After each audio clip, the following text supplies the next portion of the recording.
தாய் தமிழ் உறவுகளுக்கு வணக்கம். ஒரே குடும்பத்தில் 3 பேருக்கு எம்எல்ஏ சீட் என்ற தலைப்பில் இந்த காணொளியை காண்கிறோம். ஒரே குடும்பத்தில் 3 பேருக்கு எம்எல்ஏ சீட் என்ற தலைப்பில் இந்த காணொளியை நாம் காண்கிறோம்.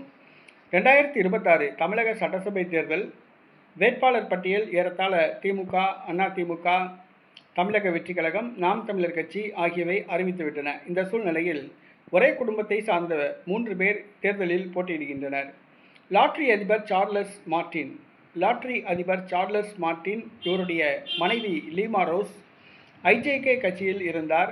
அந்த கட்சியிலிருந்து விலகி அதிமுகவில் இணைந்தார். தற்பொழுது லால்குடி தொகுதி வேட்பாளராக லீமா ரோஸ் நியமிக்கப்பட்டுள்ளார்.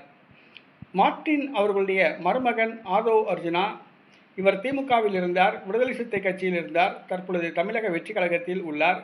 இவர் வில்லிவாக்கம் தொகுதி வேட்பாளராக அறிவிக்கப்பட்டுள்ளார். அடுத்ததாக மார்டின் அவர்களுடைய மகன்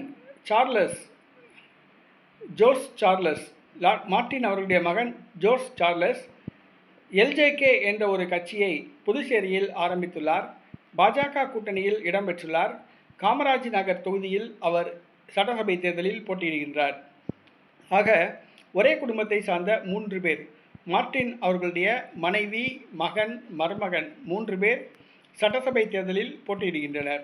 மார்டின் அவர்கள் சட்டவிரோத தொழிலான லாட்டரி அதிபராக இருந்து லாட்டரி தொழில் மூலமாக கோடி கோடியாக சம்பாதித்தவர். திமுக, அதிமுக, திரிணாமுல் காங்கிரஸ், பிஜேபி உள்ளிட்ட பல கட்சிகளுக்கு கோடி கோடியாக நன்கொடை வழங்கியவர். தற்பொழுது இவருடைய குடும்பம் அரசியலில் கால் பதிக்க நினைக்கிறது. தற்பொழுது இவருடைய குடும்பத்தை சார்ந்த 3 பேர் சட்டசபை தேர்தல்களில் போட்டியிடுகின்றனர். மக்கள் இந்த 3 பேரையும் ஏற்பார்களா? இந்த 3 பேரும் வெற்றி பெறுவார்களா, தோல்வியடைவார்களா என்பதை நாம் பொறுத்திருந்து பார்ப்போம்.